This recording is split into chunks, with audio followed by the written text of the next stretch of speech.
ప్రభునందు ప్రియులారా, మీ అందరికీ హృదయపూర్వక వందనాలు. పరిశుద్ధ గ్రంథములోని మొదటి యోహాను పత్రిక 4వ అధ్యాయం 10వ వచనాన్ని చదువుకున్నామండి. మనము దేవుని ప్రేమించితిమని కాదు, తానే మనలను ప్రేమించి మన పాపములకు ప్రాయశ్చిత్తమై ఉండుటకు తన కుమారుని పంపెను. ఇందులో ప్రేమ ఉన్నది. దేవుని యొక్క వాక్యంలో మానవుడికి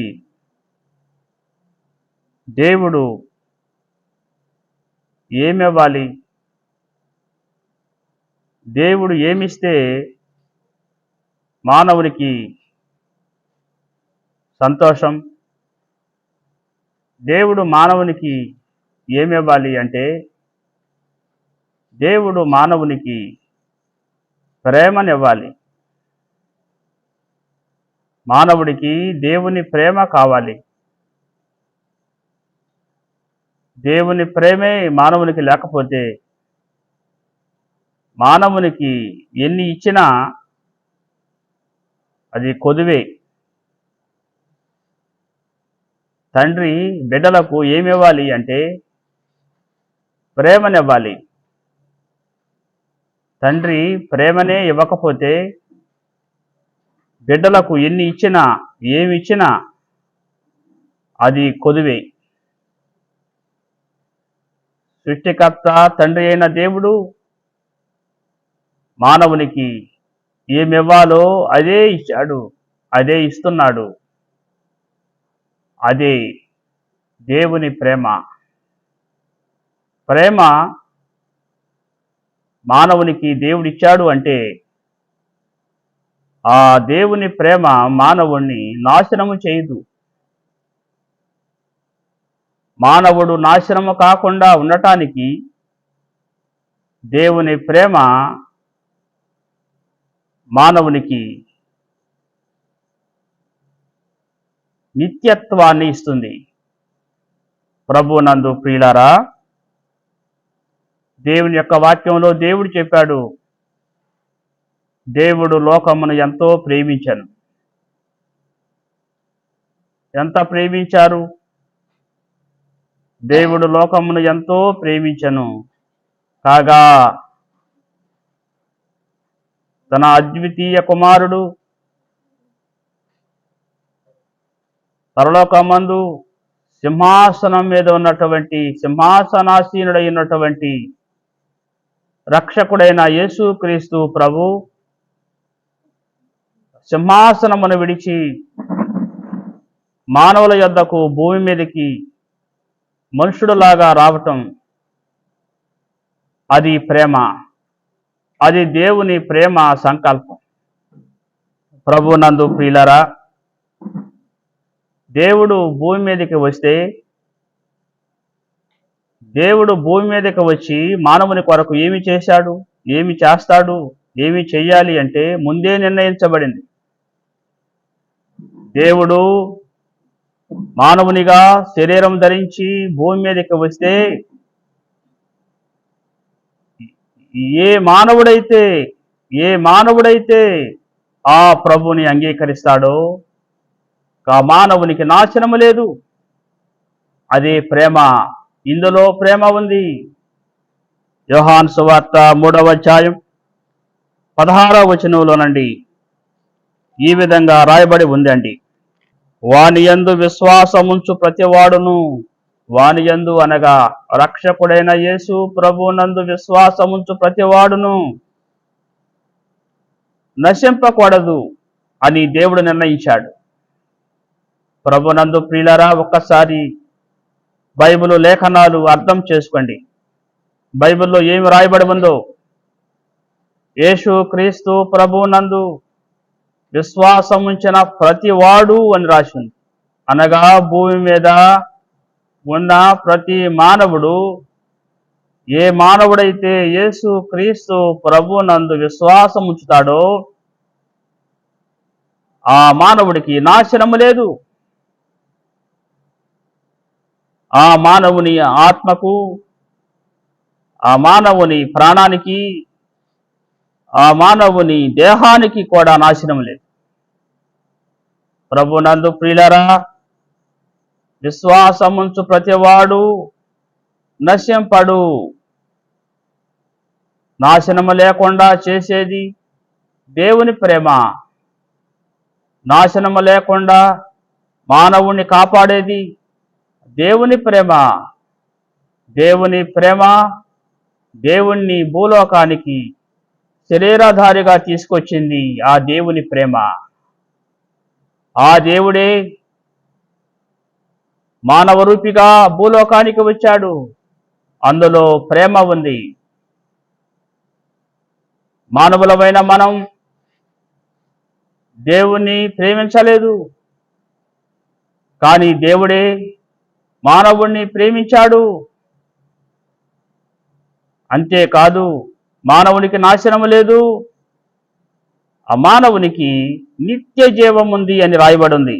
యోహాను సువార్త 3వ అధ్యాయం 16వ వచనం. విశ్వాసముంచు ప్రతివాడును నశింపక నిత్య జీవము పొందునట్లు ఆయనను అనుగ్రహించెను. ప్రభునందు ప్రియులారా, మానవుడికి నాశనం రాకుండా, మానవుడు నరకానికి పోకుండా, మానవుడు పరలోక రాజ్యమునకు, మోక్ష రాజ్యమునకు, దేవుని రాజ్యమునకు, ఆ మహిమ రాజ్యమునకు మానవుడు పోవాలంటే మానవుడికి ఒక బహుమానం ఇవ్వాలి. ఆ బహుమానం ఏమిటి అంటే, మానవుడి పాపమును మోయుటకు దేవుడే మానవునిగా భూలోకానికి దిగి రావాలి. అందులో ప్రేమ ఉంది. మానవుడు నరకానికి పోకుండా, మానవుణ్ణి నరకానికి పోకుండా, ఆ మానవుని నరక శిక్ష ఈ భూమి మీద శిలువలో భరించటానికి మనిషిలాగా భూమి మీదకి రావాలి. అందులో దేవుని ప్రేమ ఉంది. మానవుడి మీదికి శాపము రాకుండా మానవుని మీద ఉన్న శాపాన్ని తీసివేయటానికి, ఇదిగో మానవుని శాపాన్ని తను వహించుకొని తానే శాపగ్రస్తుడిగా మారటానికి ఆయా దేవుడు మనుషుడిలాగా భూమి మీదకి రావాలి. ఇందులో ప్రేమ ఉంది. మానవుడు నరకానికి పోకుండా మానవుని ఆపటానికి ఆ దేవుడు ప్రభు మనుషుడిలాగా భూమి మీదకి వచ్చాడు. ఇందులో ప్రేమ ఉంది. ప్రభునందు ప్రియులారా, మానవుడు మరణిస్తా ఉంటే మానవుడి మరణాన్ని ఎవరు ఆపలేరు. మానవుని మరణాన్ని ఆపే సాధనమే లేదు. చనిపోతున్న మానవుణ్ణి ఎవరు ఆపలేరు. చనిపోతున్న మానవుణ్ణి సజీవుడైన దేవుడు ఆపగలడు. అందుకే దేవుడు మానవుని కోసం మనుషుడిలాగా భూమి మీదకి వచ్చాడు. ఎక్కడ రాయబడి ఉంది ఈ మాట? హెబ్రీలకు రాసిన పత్రిక 2వ అధ్యాయం. పరిశుద్ధ గ్రంథం బైబిల్ ఉన్న వాళ్ళు చూడండి ప్రియులారా, 14-15 వచనాలలో ఈ విధంగా ఉంది. కాబట్టి ఆ పిల్లలు రక్త మాంసములు గలవారైనందున, రక్త మాంసాలు ఎవరికున్నాయి? భూమి మీద మానవులకు ఉన్నాయి. మానవులందరికీ రక్త మాంసాలు ఉన్నాయి. ఈ రక్త మాంసాలు ఉన్న మానవుడు దేనికి భయపడుతున్నాడు? మరణానికి భయపడుతున్నాడు. అదే వచనంలో ఉంది, రక్త మాంసములు గలవారైన మానవులు ఉన్నారు. అలాగే ఆ ప్రకారమే మరణము యొక్క బలము గలవానిని, మరణ బలము అది సాతానుది. ఏమండి, మానవుడిని మరణము కమ్ము అని చెప్పేది సాతానుడు. మానవుణ్ణి చంపేది సాతానుడు, అనగా అపవాది. మానవుడు చనిపోవాలి అని కోరుకునేది ఎవరు? సాతానుడు. దేవుడెప్పుడు కూడా మానవుడి మరణాన్ని కోరుకోడు. వీళ్ళరా చాలా మంది అపార్థం చేసుకుంటారు. పరిశుద్ధుడైన తండ్రి దేవుడు మానవుడి మరణాన్ని కోరుకుంటాడా? మానవుడు మరణించుట నాకు ఇష్టం లేదు అని రాయబడి ఉంది. మానవుడు దుర్మార్గుడు తన దుర్మార్గమును వదిలిపెట్టి నా వైపు తిరిగి మనసు మార్చుకొని బ్రతికితే నాకు సంతోషం అని రాయబడి ఉందండి. మానవుడు తన దుర్మార్గాన్ని వదిలిపెట్టకపోతే ఆ మానవుని దుర్మార్గమే ఆ మానవుని మీద మరణాన్ని గురి చేస్తుంది. దేవుడు అన్నాడు, మానవుడు దుర్మార్గాన్ని వదిలిపెట్టి నా వైపు తిరిగితే నాకు సంతోషం అని అన్నాడు అండి. ప్రభు నందు ప్రియులారా, దేవుని వాక్యంలో దేవుడు సెలవిస్తా ఉన్నాడు, మరణ బలము అనేది సాతాను. మరణ బలము నుండి మానవుడిని విడిపించటానికి దేవుడే మానవుడిగా భూలోకానికి రావాలి. ఆయనే యేసుక్రీస్తు ప్రభు. నువ్వు యేసుక్రీస్తు ప్రభు చేతుల్లోకి వస్తే మరణానికి నువ్వు భయపడవు. యేసుక్రీస్తు ప్రభు చేతుల్లోకి రాకపోతే ఎంతటి వారైనా సరే మరణానికి భయపడతారు. ప్రభు నందు ప్రియులారా, మరణ బలము అనేది అది సాతాను యొక్క బలం. మరణ బలమును సాతాను బలమును తన పాదముల కింద కలువరి శిలువలో చితక కొట్టిన ఆయన రక్షకుడైన యేసు ప్రభు.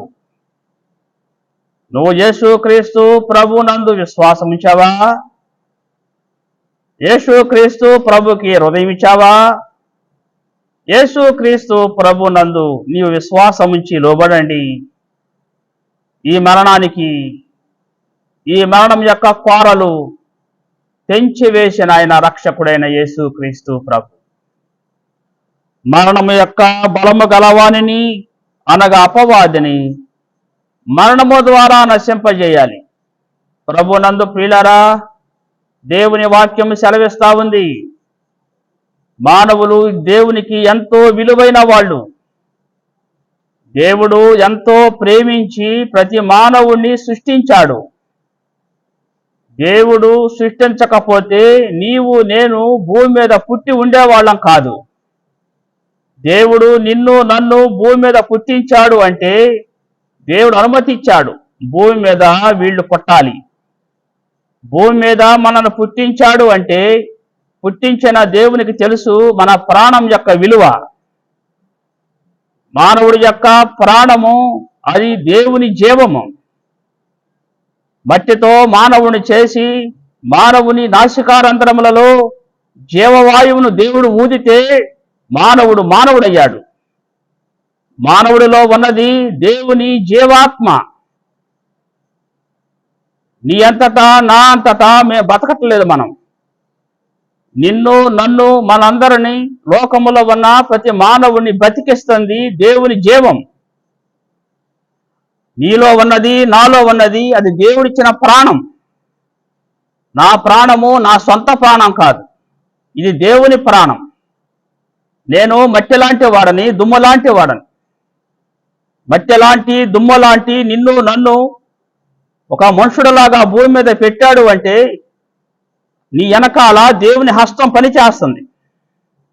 నీలో ఉన్న జీవము దేవునిది. నీవు దేవుని జీవాన్ని కలిగి 60 సంవత్సరాలు 70 సంవత్సరాలు 80 సంవత్సరాలు బతికున్నావంటే నీ వెనకాల ఎవరు ఉన్నారో, ఎవరి ప్రేమ ఉందో ఆలోచించు.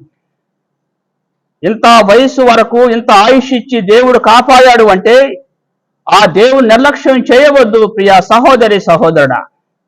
నీలో ఉన్న ప్రాణము దేవునిది, నీది నాది కాదు. దేవుని వాక్యం సెలవిస్తా ఉంది, దేవుడిచ్చిన ప్రాణాన్ని తీయటానికి సాతానుడు మరణ బలముతో దాడి చేస్తున్నాడు మానవుల మీద. అందుకే దేవుడు అన్నాడు ఏమని? ఇనుమును కొయ్యాలంటే ఇనుము కావాలి, వజ్రాన్ని కొయ్యాలంటే వజ్రం కావాలి. ఒక మానవుడి మరణాన్ని ఆపాలంటే దేవుడే మరణించాలి. అందుకే దేవుడు అన్నాడు, హెబ్రీయులకు రాసిన పత్రిక 2వ అధ్యాయం అండి 15వ వచనంలో ఏం రాయబడి ఉందండి? ఆ ప్రకారమే మరణము యొక్క బలము గలవానిని అనగా అపవాదిని మరణము ద్వారా నశింపజేయాలి. మరణాన్ని మరణము ద్వారా నాశనం చేయాలి. అది ఎవరి ప్రణాళిక? పరిశుద్ధ గ్రంథం బైబిల్ మీకు అర్థమవుతుందా? బైబిల్లో రాయబడిన మాటలు అర్థమవుతున్నాయా? బైబిల్లో రాయబడిన మాటలు అర్థం చేసుకోవాలి. మరణాన్ని మరణముతో నాశనం చేయాలి, అది దేవుని ప్రణాళిక. చూడు, ఇప్పుడు నీ మీద ఉన్న మరణాన్ని ఎవరు ఆపుతారు? నా మీద ఉన్న మరణాన్ని ఎవరు ఆపుతారు? ప్రపంచంలో కోట్ల మంది మీద మరణం ఉంది. ఈ మరణాన్ని ఎవరు ఆపుతారు? పుట్టినవాడు గిట్టక మారడు అని అంటారు లోకస్తులు. అవును, పుట్టిన ప్రతివాడు చనిపోవాలి. కానీ మరణం అంటే అర్థం ఏంటో తెలుసా? అగ్నిగుండానికి పోవటమే మరణం. శరీరంలో పుట్టిన వాళ్ళు సహజంగా వయసు అయిపోయి చనిపోతారు. అది సహజం, అది కాదు దేవుడు చెప్పేది. అగ్నిగుండానికి పోవటమే మరణం. ఆ అగ్నిగుండానికి పోకుండా మనుషుడు నిరంతరము దేవునితో జీవించాలి, అది జీవం. అగ్నిగుండానికి పోకుండా చేయటానికి దేవుడే చనిపోవాలి. ఆయనే యేసు క్రీస్తు ప్రభు. ప్రభునందు ప్రియులారా, దేవుడు చనిపోతే ఆ దేవుణ్ణి నమ్మిన వానికి జీవమే. నీవు నీ కోసం నాకు దేవుడు నా కొరకు చనిపోయాడు అని నువ్వు నమ్మావా? నువ్వు నిజంగా నమ్మావా? ఏదో నలుగురు నమ్మారని నమ్మావా? నా కొరకు దేవుడు మనిషిలాగా వచ్చి భూమి మీద చనిపోయారు నా కోసమే అని నువ్వు నమ్మితే నీవు రక్షణ పొందుతావు, నువ్వు దీవించబడతావు, నీవు మహిమగల దేవుని రాజ్యానికి వారసులు అవుతావు. దేవుడు అన్నాడు, మరణము ద్వారా నాశనం చేయాలి. అది ప్రభువుకే సాధ్యం, అది ఎవరూ చేయలేరు. యేసు ప్రభు దేవుడు గనుక దేవుడికి సమస్తము సాధ్యం. మరణాన్ని మరణము ద్వారా నాశనం చేశాడు రక్షకుడైన యేసు క్రీస్తు ప్రభు. ఇందులో ప్రేమ ఉంది. అసలు సిసలైన ప్రేమ అంటే ఇదే. నీ మరణానికి అడ్డుగా ఆయన మరణాన్ని అడ్డు పెట్టాడు. అది అసలు సిసలైన ప్రేమ. ఆ ప్రేమనే అంటారు దేవుడు లోకమును ఎంతో ప్రేమించానని. ఈ లోకములో దేవుడు నీకు ఏదో ఉద్యోగాలు ఇవ్వలేదని, లేక డబ్బులు ఇవ్వలేదని, ఏదో పొలాలు ఇవ్వలేదని, లేక భోగభాగ్యాలు ఇవ్వలేదని, నీకు ఏదో కొదువులు ఉన్నాయని, ఇవన్నీ దేవుడు ఇస్తాడు. కానీ వీటికంటే శ్రేష్టమైనది ఒకటి ఉంది. నీ ప్రాణాన్ని కాపాడటమే ప్రేమ. మానవుడి ప్రాణాన్ని కాపాడటమే ప్రేమ. మానవుని ప్రాణాన్ని కాపాడాలంటే ప్రేమామయుడైన దేవుడు మానవుడి కోసం మానవుడిగా ఈ లోకానికి వచ్చి తన ప్రాణము కలువరి శిలువలో దారపోయటమే ప్రేమ. ఇందులో దేవుని ప్రేమ ఉంది. ప్రభునందు ప్రియులారా, మరణము గల అపవాదిని మరణము ద్వారా నాశనం చేశాడు. ఎవరికి? ఎవరైతే యేసు ప్రభునందు విశ్వాసం ఉంచుతారో వారికి. నీవు ప్రభునందు విశ్వాసం ఉంచావా? యేసు క్రీస్తు ప్రభుని నీ హృదయంలోకి ఆహ్వానించావా? ప్రభా, నా హృదయంలోకి రండి నాయనా అని నువ్వు అన్నావా? ఇంకా నువ్వు రక్షకుడైన ప్రభుని దూరం చేసుకుని ఒంటరిగా ఏకాకిలాగా జీవిస్తున్నావా? ప్రియ సహోదరి సహోదరుడా, ఒక్కసారి ఆలోచించండి. అయ్యా, ప్రేమగల దేవుడు అడుగుతున్నాడు ఈ రాత్రి, మరణ బలము గల అపవాదిని మరణము ద్వారా నాశనం చేయటానికి ఆయనే మరణమయ్యాడు. అంతేకాదు, మరణ భయము కింద చదవండి. హెబ్రీయులకు రాసిన పత్రిక 2వ అధ్యాయం అండి, 15వ వచనం చదువు తల్లి. ఏం రాసి ఉంది? జీవిత కాలమంతయు మరణ భయము చేత దాస్యమునకు లోబడిన వారిని విడిపించుటకును ఆయన కూడా రక్త మాంసములలో పాలివాడాయను. జీవిత కాలమంతా ఏవండి, మానవుడు పుట్టినది మొదలుకొని చనిపోయే వరకు ప్రతి ఒక్కరు కూడా భయపడతారు. దేనికి భయపడతారు? దేనికి భయపడతారు? అమ్మో మరణం వచ్చిందేమో, నేను చనిపోతానేమో అనే భయము మానవులకు ఉంటుంది. ఆ మరణ భయము అనేది మానవుణ్ణి దాస్యంలోకి లాక్కెళ్ళింది, బానిసత్వంలో లాక్కెళ్ళింది. ఏ బానిసత్వము? మరణము అంటే చాలు భయం, మరణం అంటే చాలు భయం. ఈ మరణ భయము చేత, ఈ మరణ భయము అనే దానికి బానిసలైపోతారు మానవులు. మరణానికి, మరణ భయానికి బానిసలైపోతారు. బానిసలైపోయి ఏ పరిస్థితి వచ్చినా చనిపోతానేమో అనే భయము మానవుల్ని పట్టి పీడిస్తుంది. కానీ ప్రభు పాద సన్నిధికి వచ్చినప్పుడు చనిపోతాడు అన్న భయము ప్రభు బిడ్డల్లో నుండి తొలగిపోతుంది. చనిపోతాను అన్న భయం ప్రభు నీ హృదయంలోకి వచ్చినప్పుడు నీ హృదయంలోకి ఆ భయం ఓడిపోతుంది. నువ్వు దానికి భయపడవు. ప్రభు నందు ప్రియులారా, ఎంత ధన్యత దేవుడిచ్చాడు. దేవుని వాక్యంలో దేవుడు సెలవిచ్చాడు, ఒక మానవుడు నేను అనేక సంవత్సరాలు జీవిస్తాను, నేనెప్పుడు మరణించను, అనేక సంవత్సరాలు భూమి మీద బతుకుతాను, నాకేమీ దిగులు లేదు, నాకు ఉండటానికి ఉంది, తినటానికి ఉంది, నాకు అన్నీ ఉన్నాయి, నేను ఒకరికి చెయ్యి చాపాల్సిన అవసరం నాకు లేదు, కావలసినంత ఉంది, నాకెందుకో, నేను ఎటు చనిపోను, నాకు దేవుడు అక్కర్లేదు అని అనుకుంటా ఉన్నాడు. లూకా సువార్త 12వ అధ్యాయంలో 16వ వచనం, ఒక ధనవంతుని భూమి సమృద్ధిగా పండెను. అప్పుడు అతడు, నా పంట సమకూర్చుకొనుటకు నాకు స్థలము చాలదు గనుక నేనేమి చేతునని తనలో తాను ఆలోచించుకొని, నేను ఎలాగూ చేతును, నా కొట్లు విప్పి వాటికంటే గొప్ప వాటిని కట్టించి అందులో నా ధాన్యమంతటిని, నా ఆస్తిని సమకూర్చుకొని, నా ప్రాణముతో, ప్రాణమా, అనేక సంవత్సరములకు విస్తారమైన ఆస్తి నీకు సమకూర్చబడి ఉన్నది, సుఖించుము, తినుము, త్రాగుము, సంతోషించుమని చెప్పుకొందనని అనుకున్నాను. అయితే దేవుడు, వెర్రివాడా, ఈ రాత్రి నీ ప్రాణం అడుగుచున్నారు, నీవు సిద్ధపరిచినవి ఎవనివ్వగునని అతనితో చెప్పాను. ప్రభునందు ప్రియులారా, డబ్బులుంటే మరణము గుర్తురాదా? ఆ సుఖభోగాలు ఉంటే నాకేమనుకుంటారా? ధనధాన్యాలు ఉంటే నాకేమనుకుంటారా? ఈ ఉద్యోగాలు ఉంటే నాకేమనుకుంటావా? ఈ పొలాలుంటే నాకేమనుకుంటావా? గోడౌన్లు ఉంటే నాకేమనుకుంటావా? ఈ ప్రాణం ఇచ్చిన దేవుడు అక్కర్లేదా? నీలో ఉన్న గుండె కొట్టుకుంటుందంటే ఎవరు అనుమతి ఇచ్చారు?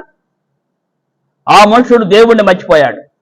ప్రభునందు ప్రియులారా, సహోదరి సహోదరులారా, సృష్టికర్త దేవుణ్ణి మర్చిపోవద్దు అండి. నిన్ను పెంచి పోషించిన దేవుడున్నాడు, ఈ వయసు వరకు నిన్ను కాపాడిన దేవుడున్నాడు, గుర్తుపెట్టుకో. నువ్వు మారు మనసు పొందకపోయినా దేవుడు నిన్ను కాపాడుతున్నాడు. ఎన్ని ఆటలాడినా దేవుడు నిన్ను కాపాడుతున్నాడు. ఎంత విర్రవీగినా దేవుడు నిన్ను కాపాడుతున్నాడు. ఇంత వెచ్చలవిడిగా జీవిస్తున్నా దేవుడు నిన్ను కాపాడుతున్నాడు. నువ్వు ఘోరమైన పాపాలు చేస్తూ నాకేమనుకుంటున్నావేమో, దేవుడు కాపాడుతానే ఉన్నాడు. ఎందుకో తెలుసా?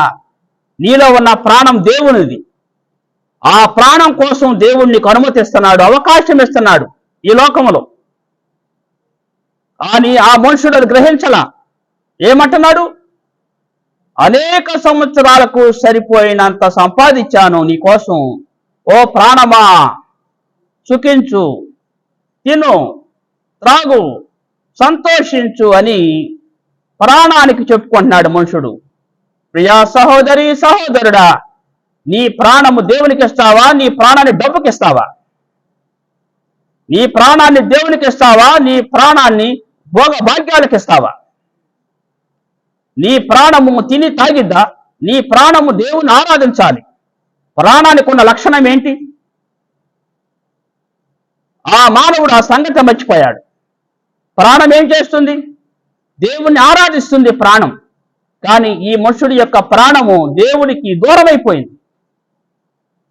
దేవుడికి స్థానం లేదు ఆయన హృదయంలో. నీ హృదయంలో దేవునికి స్థానం ఉందా? నీ ప్రాణమును దేవునికి ఇచ్చావా? నీ ఆత్మను పరిశుద్ధులైన దేవుని చేతిలో పెట్టావా? దేవుడికి దూరంగా మానవుడు ఎంతో విచ్చలవిడిగా ఆలోచిస్తావన్నాడు. అప్పుడు దేవుడు అన్నాడు, వెర్రివాడా. ఏమన్నాడు? వెర్రివాడా. సృష్టికర్త దేవుడు నీ ముందే ఉన్నాడు, నీ పక్కనే ఉన్నాడు, నీ వెనకాలే ఉన్నాడు. నువ్వు అనుకుంటున్నావు నువ్వు మారు మనసు పొందకుండా ఉన్నా సరే నీ పక్కన చూస్తానే ఉన్నాడు, నువ్వు ఎప్పుడో మారుతావా అని. నీ పాప జీవితాన్ని వదిలిపెట్టావా దేవుని దగ్గరకు వచ్చి?